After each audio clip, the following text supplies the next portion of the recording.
Lord Tremendous here, and I have a tremendous army book review. This is a pre-release review of the Ogre Khans army book version 1.2.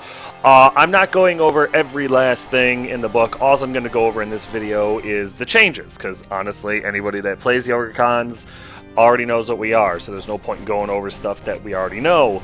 I will do an in-depth army book review once I have more experience with the army in version 1.2, but for now I just want to go over the changes so everybody knows where we go. First and foremost, number one thing you have to know, if you haven't seen the big red book review yet, go check out Wargaming from the Balconies review. They have a great in-depth review of all the changes coming out in version 1.2. They go literally page by page, and then they have another video where they show all the magic items, what's changed there, and a lot has changed there, so you may want to check out that video, as well as many Magic Path reviews. I'm not going over the Magic Paths in depth in this game. I'm just going to go over what our shamans can take. That's really it for this one. So you know what, let's get right into it. Alright, going over our armory first. The Ogre crossbow has changed a little bit. It is now strength 2 and then in brackets 5, and it has the penetrating rule. What that means is the penetrating rule, if you don't know, when you hit something, you use your normal ballistic skill to hit, as always. And if you hit up to 5 guys, 1 per rank or file, depending on what arc you're in of your target. So you can hit up to 5 people. Not killing a model doesn't seem to stop it, if I understand the new rules correctly, the penetrating rule correctly. So 5 models, up to 5 models, 1 per rank or file, depending on your facing, or where you're hitting the unit anyway, will be hit. And one of the hits will be at strength 5. And the rest of the hits will be at strength 2. In my opinion, the Ogre crossbow just became a mobile bolt thrower that does not do multiple wounds. So this thing is pretty badass. It still has armor piercing 1 and everything, but strength 5 initial on one of the hits, and then strength 2 with the rest. So you're hitting 5 guys. One's gonna take a serious hit. The other 4, up to 4 anyway, are gonna take a weaker hit with full armor saves, but the potential is there, and I like that a lot, as opposed to, you know, 1 or 2 guys being hit. I like this a lot. Next up is the HELLFIST. This has changed a lot. It no longer gives us access to the Dark God marks. Words are hard. It is also now 240 points. All points have been doubled in the game overall. However, the HELLFIST has gone up almost 3 times its original cost, whatever it was. Almost 5 times its original cost. It's insanely expensive now.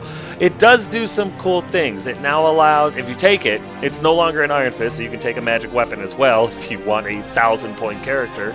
But it allows any unit without the insignificant rule to re-roll their leadership checks anywhere on the table. So you no longer need to spend points on a BSB, so your character now works. I don't think it needs to be the general. It might need to be the general in order to take the Iron Fist, or the HELLFIST. I can't remember.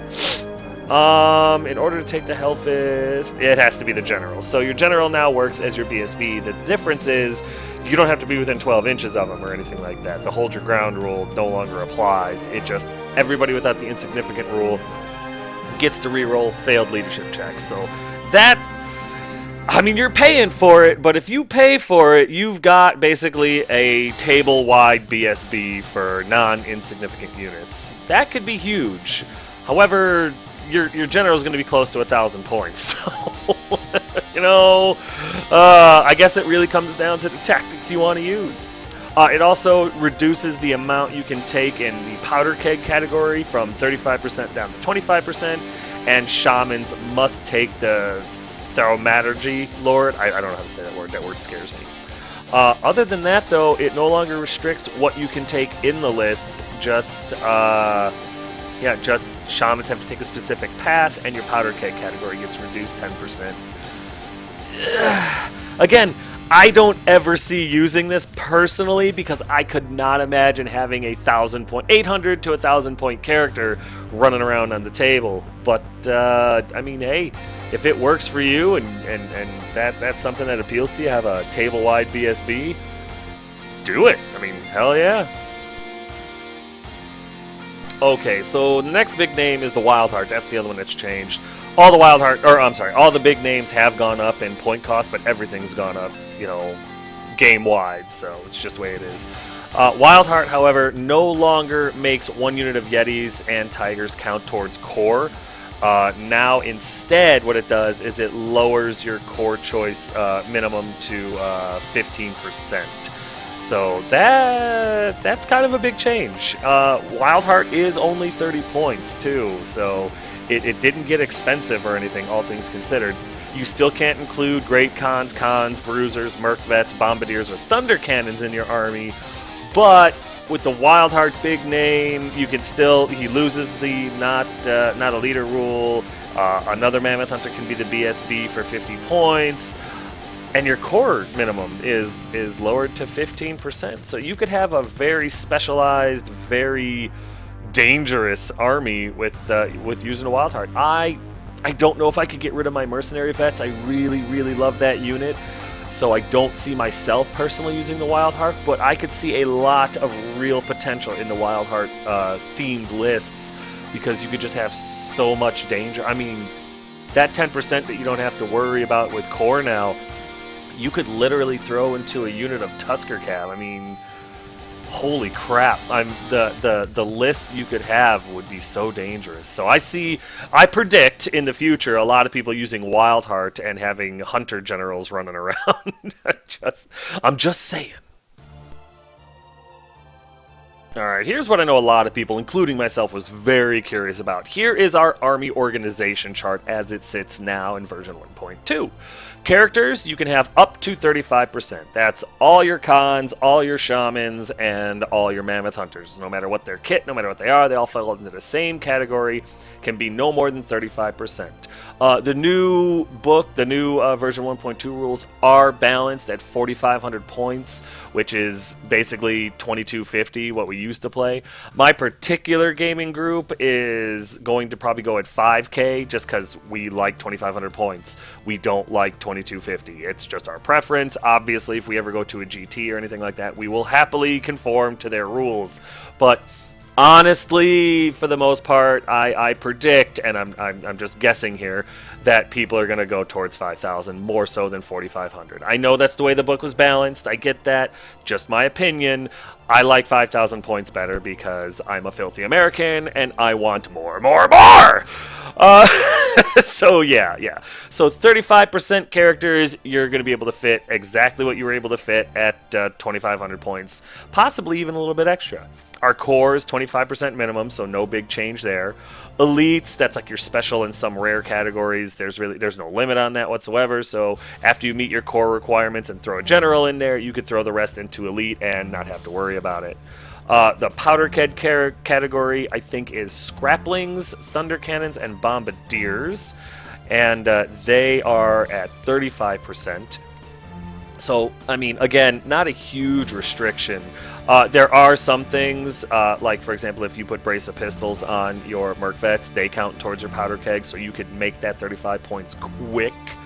So you have to watch that when making your lists now. And then the enslaved category includes your Rocks, your Frost Mammoths, and your Slave Giants. So, and that is a 30% max. So really, no critical restrictions as far as I'm concerned to the Ogre list. Just some interesting limitations that should only help stop people making really skewed lists. So I personally like the new army organization lists. Shamans, really no change to them at all other than their point cost went up, but everything went up. And the 3 magic paths we can choose from are Shamanism, Pyromancy, and Thaumaturgy. God, I don't know how to say that word. Thaumaturgy. I'm going to go with that. I personally I have not played any games with version 1.2 yet. I plan on trying to get some out right after I'm done with this army review. But personally, I like the idea of shamanism for honestly a lot of the same reasons that Shyhammer likes it, because I get to summon a totemic monstrous beast on the table.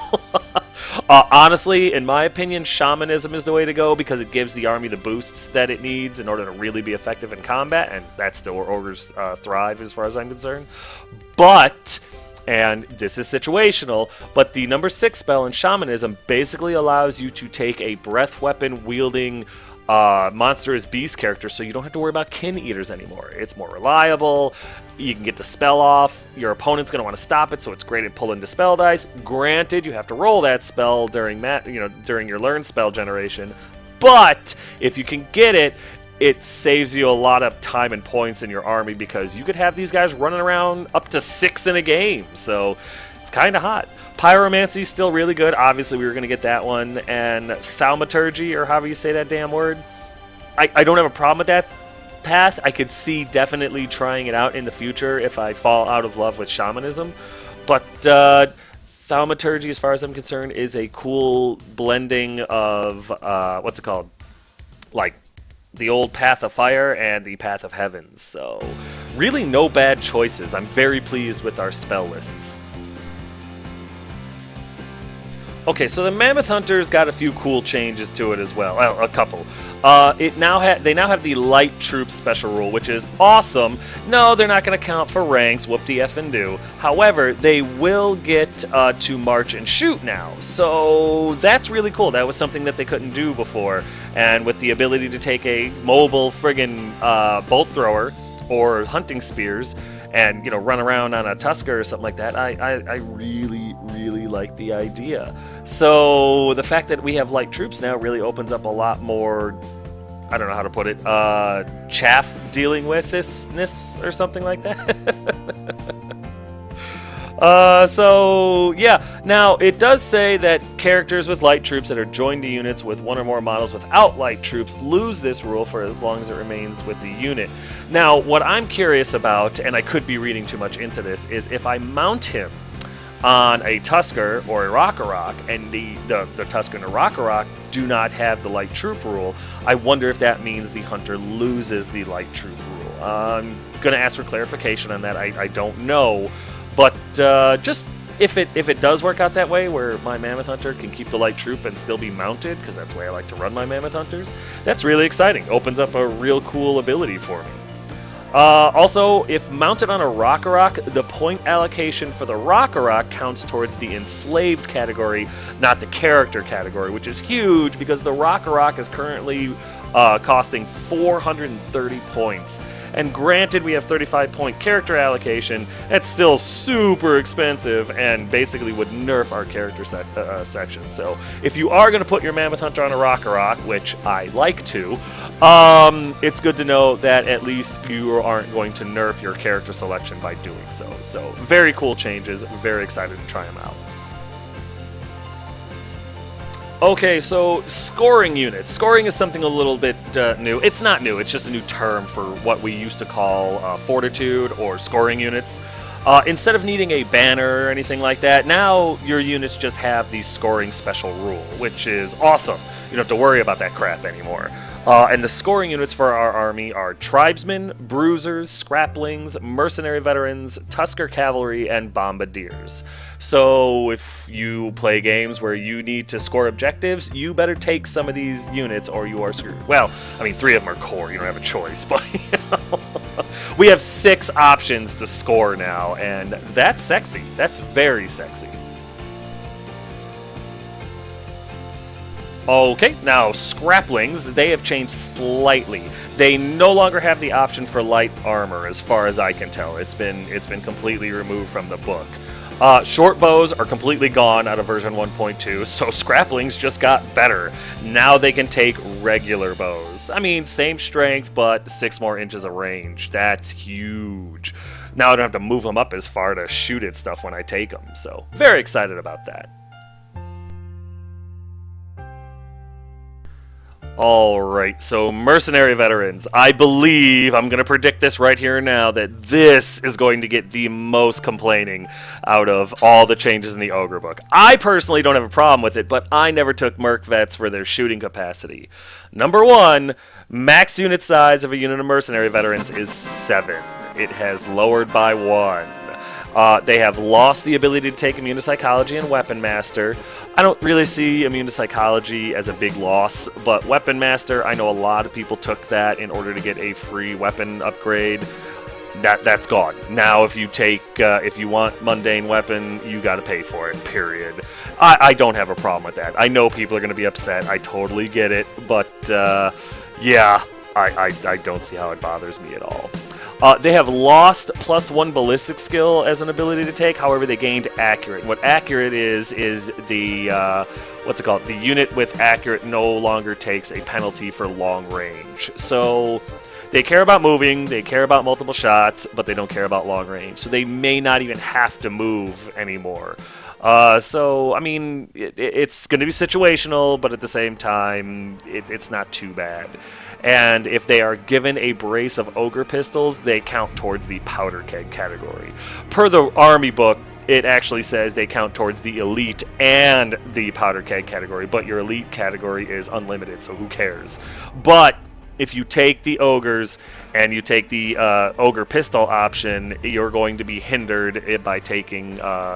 if you want to take Scratapults, Thunder Cannons, or Bombardiers, because the Merc Vets are super expensive. My little unit of 5 with Iron Fists, Banner, Musician, and the War Standard is 660 points.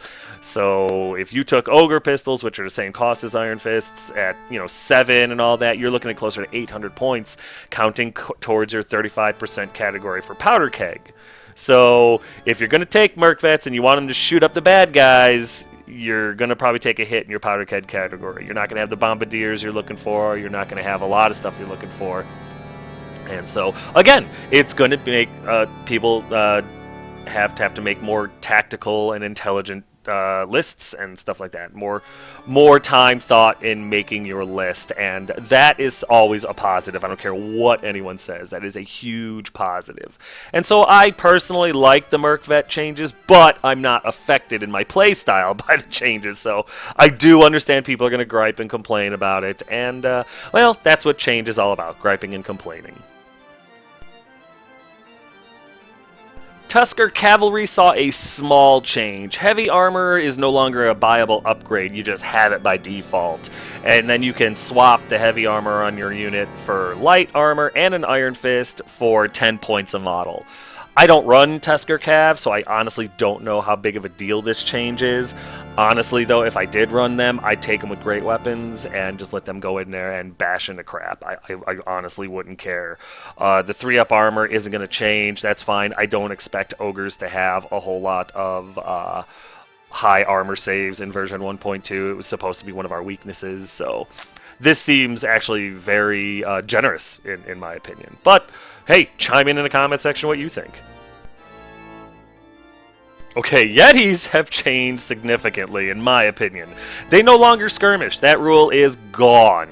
Instead, they have the Light Troop Special rule, which allows them to move like skirmishers. They can bounce around however they want, but they have to rank and file up now. So, see, the problem I have with this is one of the Yeti's strengths. They have a lot, don't get me wrong.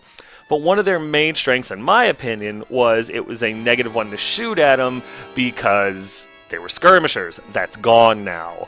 So now they're a lot easier to take down, or at least hit, anyway.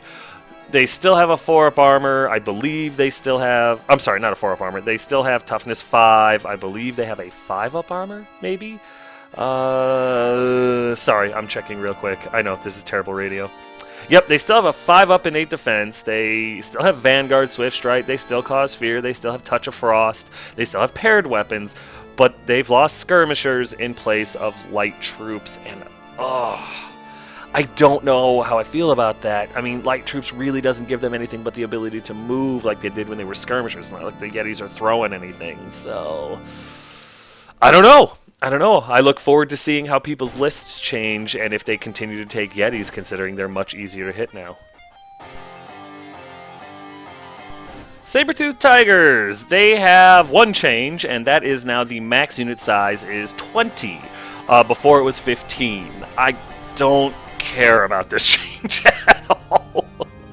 I don't see saber-toothed tigers being ranked and filed up as anything more than a fluffy, fun, dorky list, maybe with a mammoth hunter running around in there that seems to think he's some sort of wolfkin. I just don't see the point. But I guess more is always good. I guess now and people have an option to take a massive unit of saber-toothed tigers, but I don't care about this change at all. I'm reporting it because, damn it, we're gonna get all the changes in this review. Thunder Cannons, they've changed slightly. Now they're strength 310, AP 1, and they work a lot of the same way that a, what's it called? The Ogre crossbow works or whatever like that. When they hit up to 5 models depending on the ranks or files, depending on what arc you're hitting. And one model will take a strength 10 AP 1 hit that does multiple wounds D3 ordnance, and the rest of them will take strength 3 hits, but they all hit. If the cannonball fails to kill something, it continues to go through. It still blasts through everybody. So cannons, in my opinion, have gotten a lot better, and our Thunder Cannon is still fine. Strength 10, 3, AP 1 is still really, really good, and I'm looking forward to using my Thunder Cannon of Doom in my future version 1.2 games. I like the change. Okay, so the Scratapult has become your horde bricks or your massed infantry, just destroyers. It's now a catapult 6. What that means is you shoot your catapult using ballistic skill just like anything else. It ignores any modifiers for cover, and it takes with catapult 6. Basically, it can hit up to 6 models in every rank up to 6 ranks. So if you see, for example, Vermin Swarm Slaves, and they have units of 5 by 10, you can hit up to 6, so 5 models in every rank up to 6 ranks. So you can hit, what is that, 35 models if you can roll a hit roll with your catapult at normal strength, strength 3 with lethal strike. So your Scratapult has become the ultimate in mowing down light infantry. I like this thing. I might have to go back to a Scratapult in version 1.2 as well as a Thunder Cannon, because that is simply amazing. So that's all the changes that I found in the army book. I may have missed some. Really though, it's just point costs and stuff for everything, and all of those have at least doubled. That's just the norm. Some have gone up slightly more. The most egregious of them was the HELLFIST cost. That 240 points, I honestly think is too much. But hey, we'll see. This is just thoughts on paper, just like communism. It looks great on paper. Let's see how it works in real life. So yeah. Honestly, I don't see any real issue with any of the changes in the Ogre book. In fact, I think possibly our list has gotten stronger. I do understand people are going to be upset about what they did with MERC vets. But come on, guys. Everybody knew that was coming. MERC vets needed to nerf, and it's not an extreme nerf, in my opinion. You can't take units of 8 anymore. So now you just take units of 7 and throw a character in them. Oh no, life is difficult. So I don't see a whole lot of problems with the current changes or anything like that. I'm looking forward to getting some games in, but please, tell me what your thoughts are. But that's going to do it for this first look at the Army book review for the Ogre Khans, the new updates. I will do an in-depth book review once I get some experience with it. I don't feel it's fair for me to be like, oh, this is garbage, or this is awesome, or blah, blah, blah, and look at the synergy, because I have no fucking idea. So these are just my opinions. I just wanted to point out all the new changes and everything like that, so you were aware of them and what my first impression thoughts were of them and everything like that. So, As always, if you have any questions, comments, concerns, or complaints, put them in the comments section below. Let's start a dialogue. I will get back to you as quick as I can. I'm excited about these changes. Yes, I've seen the changes in all the books, in the BRB, in the Magic Paths, and for pretty much 99% of it, I like it all. My only gripe, and this is a very small complaint, and I do understand why they did it, is I don't like that they've lowered point costs effectively to 2250. 4500 is the new point balanced system and they did that because a certain demographic of gamers having trouble finishing their tournament games in 2.5 hours. I don't believe that this is required as a fix. I think leaving it at 2500 that we all are kind of accustomed to is a better idea, and just telling these sons of bitches to get the lead out and quit dilly-dallying. However, I'm not in charge, and that's probably a very good thing. So I'm curious to see what the community is going to do. I know my personal gaming group is going to stick with 5,000. Obviously, if we went to a GT, like I said before, we would cater to their rules, because you have to. Or they tell you to piss off, and they're right to do it. But that is really my only problem with version 1.2. But again, if you have something that you're like, this is freaking garbage and roar, throw it on the comment section. Let's talk about it. Let's chit chat. It'll be fun. But yeah, that's going to do it for this one. Hope you guys enjoyed it. Let me know what you think. And as always, thanks.